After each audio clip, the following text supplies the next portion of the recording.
Hello friends, welcome to our channel Easy Tax.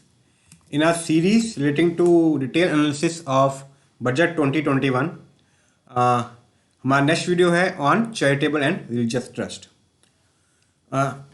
जो हमारे major sections हैं charitable religious trust के वो हैं section 1023C and section 11 and 12। तो नॉर्मली इन दो सेक्शनों में आपको चैरिटेबल रिलीजियस ट्रस्ट की एग्जामिनेशन और प्रोविजंस मिलते हैं।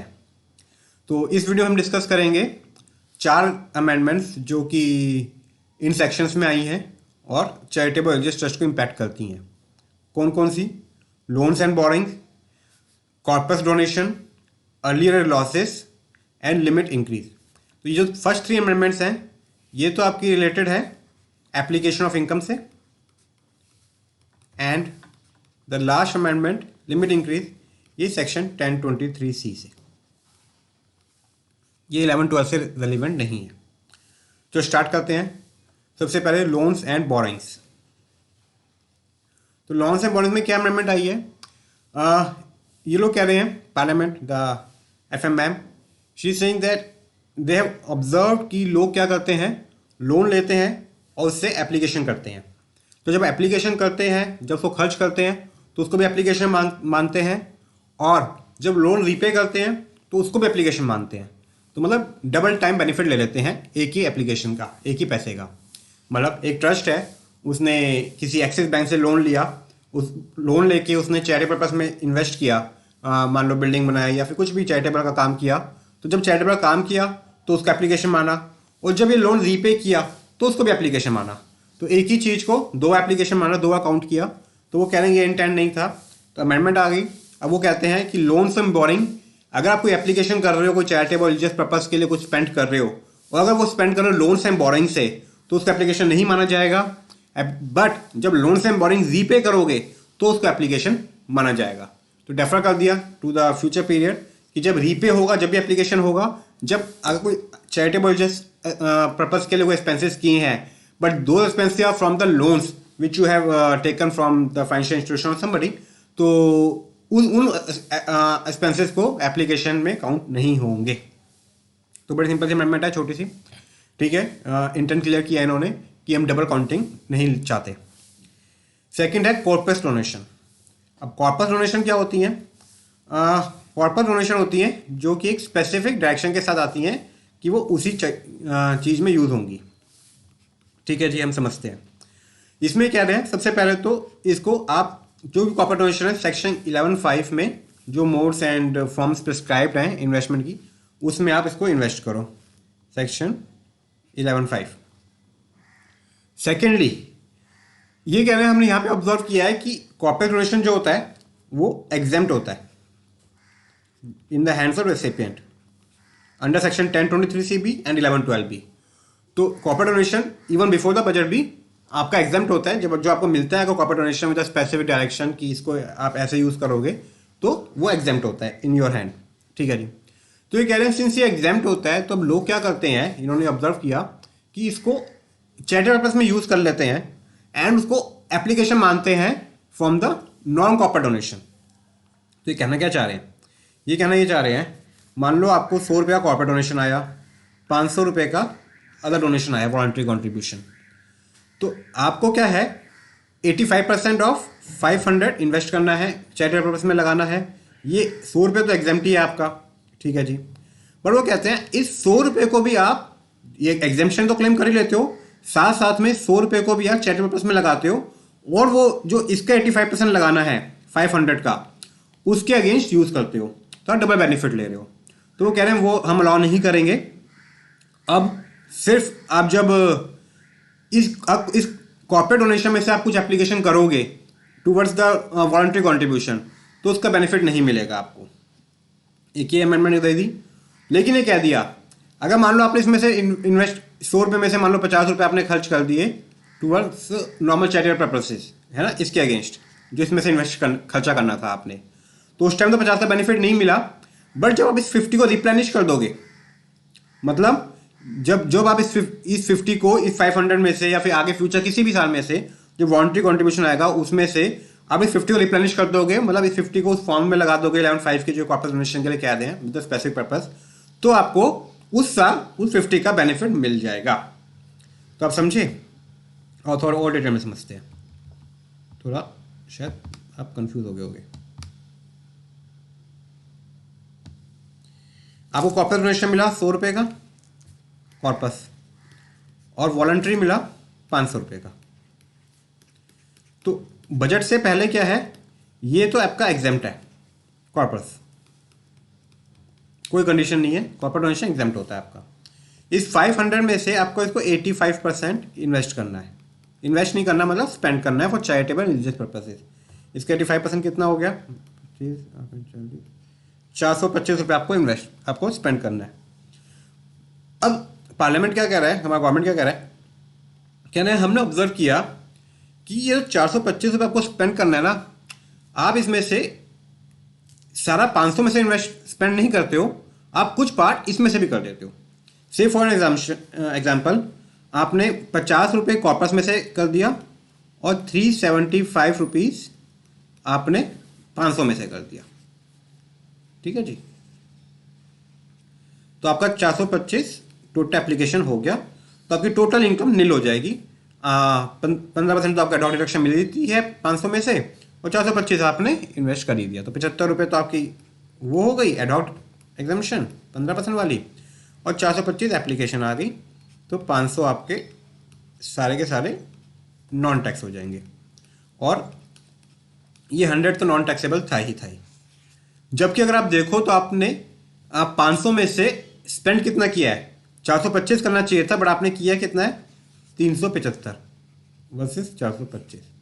तो वो चाहते हैं कि ये सिनेरियो ना आए, तो इसलिए उन्होंने अमेंडमेंट किया। सबसे पहला अमेंडमेंट क्या किया कि जो 100 रुपये एग्जाम तो रहेगा आपका कॉर्पोरेट डोनेशन, बट आपको इसको 11.5 में रखना पड़ेगा, ठीक है जी। 11.5 में जो मोड्स एंड फॉर्म प्रिस्क्राइब है फॉर इन्वेस्टमेंट, उसमें रखना पड़ेगा। सेकेंड अमेंडमेंट उन्होंने क्या किया, अगर इस 100 रुपये में से आप कुछ खर्चा करोगे फॉर चैरिटेबल रिलीजियस पर्पसेस, जो कि 500 में से करना चाहिए था, जो एग्जाम्पल हमारा 50 है, तो उसको हम एप्लीकेशन नहीं मानेंगे। इस एग्जाम्पल में आपको 50 को एप्लीकेशन नहीं मानेंगे, एप्लीकेशन सिर्फ 375 ही होगी, 50 रुपये आपकी टैक्सेबल इनकम आ जाएगी, ठीक है जी। तीसरा अमेंडमेंट क्या किया इन्होंने, बट जब भी आप इस 50 को रिप्लेनिश करोगे, मतलब जो वॉलंटरी कॉन्ट्रीब्यूशन आया है उसमें से 50 रुपये निकाल के इस 11.5 में डालोगे और पैसे पास, उस साल इस 50 को हम एप्लीकेशन मान लेंगे। तो आपको कोई लॉस नहीं हो रहा, बट वो अपना इंटेंट क्लियर कर रहे हैं कि कॉर्पस में से आप वॉलंटरी कॉन्ट्रीब्यूशन या चैरिटेबल रिलीजियस पर्पसेस खर्च मत करो, कॉर्पस उसी चीज के लिए यूज करो जिसके लिए आपको मिला है, और साथ ही इसको सेपरेट आपको 11.5 में रखना है, separate from the voluntary contribution. इसकी आइडेंटिटी मेंटेन करके रखनी है, ठीक है। वेलकम अमेंडमेंट है, कोई दिक्कत नहीं। लास्ट अर्लियर ईयर लॉसेस, अब इसमें ये गेम खेल गए। हमारे पास बहुत सारी जजमेंट थी जो कहती थी कि अगर पिछले साल में आपका डेफिसिट आ रहा है, डेफिसिट मतलब पिछले साल में आपके पास एक्सपेंडिचर ज़्यादा हो गया, इनकम कम थी तो डेफिसिट आ गया, तो उसको आप अगले साल में जाके एडजस्ट कर सकते हो, बिकॉज है तो एप्लीकेशन ऑफ इनकम ही ना, है तो चैरिटेबल रिलीजियस पर्पस के लिए। इन्होंने कह दिया हम इसको अलाउ नहीं करेंगे, एवरी ईयर को हम सेपरेटली देखेंगे, और उस साल जितनी कॉन्ट्रीब्यूशन मिला है आपको, उसका आपको 85% खर्च करना पड़ेगा। आप पिछले साल से इसको बोरो नहीं कर सकते, पिछले साल के लॉसेस आप इसमें एडजस्ट नहीं कर सकते।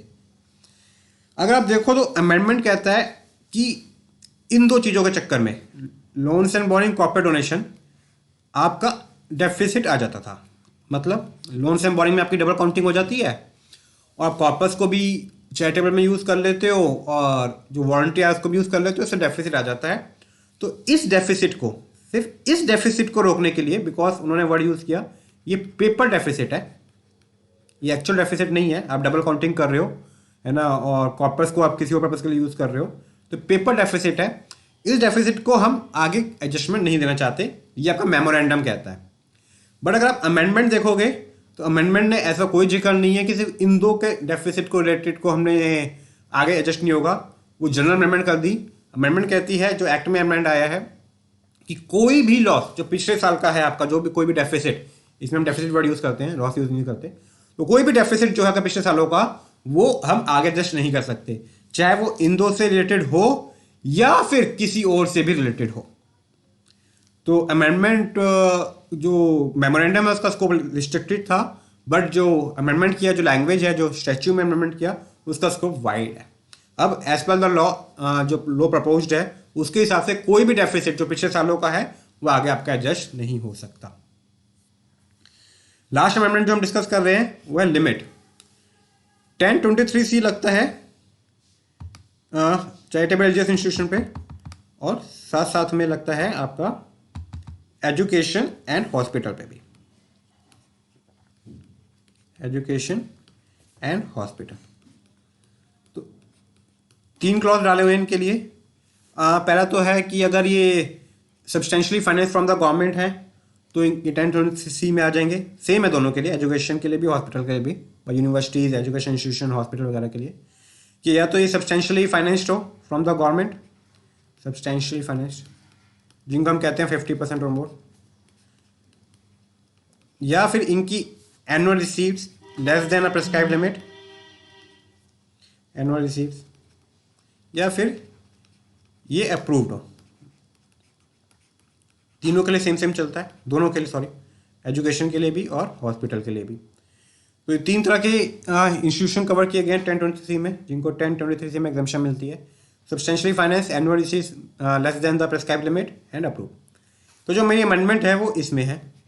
पहले लिमिट क्या थी मेरी? 1 करोड़ की, तो इनको इन्होंने कह दिया 1 करोड़ से हटके 5 करोड़। मतलब अगर 5 करोड़ तक की आपकी एनुअल रिसीट्स है, आपका एजुकेशन इंस्टीट्यूशन है, हॉस्पिटल है, तो आपको आपकी सारी इनकम 1023C में एग्जेम्प्ट हो जाएगी, कोई अप्रूवल वगैरह की जरूरत नहीं है। पहले ये लिमिट थी 1 करोड़ की। अच्छा, इतना ही नहीं, ये तो फ़ायदा दे दिया, बट एक हाथ से वापस भी ले लिया। पहले क्या था? पहले ये एनुअल रिसीट पर इंस्टीट्यूशन लगती थी, पर इंस्टीट्यूशन, बट अब इसको हटा के एग्रीगेट कर दिया। मतलब अगर आपके एक या एक से ज़्यादा एजुकेशन इंस्टीट्यूशन है तो उन सब की एग्रीगेटेड रिसीट 5 करोड़ से कम होगी तो बेनिफिट मिलेगा। ऐसे अगर आपके एक या एक से ज़्यादा हॉस्पिटल्स हैं तो उन सब का एग्रीगेटेड रिसीट अगर 5 करोड़ से कम होगी तो बेनिफिट मिलेगा। पहले ये इंडिविजुअल इंस्टीट्यूशन वाइज रखती थी। अगर आपके 2 स्कूल्स हैं तो इंडिविजुअल स्कूल वाइज देखा जाता था, दोनों के स्कूलों की रिसीट्स 1-1 करोड़ से कम है तो बेनिफिट मिल जाता था, बट अब एग्रीगेट कर दिया। और यही नहीं, अगर किसी सोसाइटी के एक एजुकेशन इंस्टीट्यूशन है और एक हॉस्पिटल है तो भी उसकी एग्रीगेटेड रिसीट देखी जाएगी, एजुकेशन हॉस्पिटल दोनों को मिला के अगर 5 करोड़ से कम है तो आपको बेनिफिट मिलेगा। कहने का मतलब ये है कि अगर आपके इंस्टीट्यूशन, एजुकेशन इंस्टीट्यूशन भी हैं, हॉस्पिटल भी हैं, तो सबको एग्रीगेट कर लो।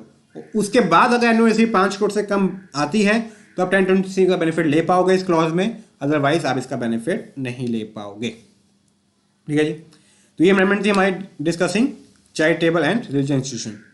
ये इसमें we will welcome your feedback, your doubts, your suggestion, it will help us to improve, so kindly share. Thank you.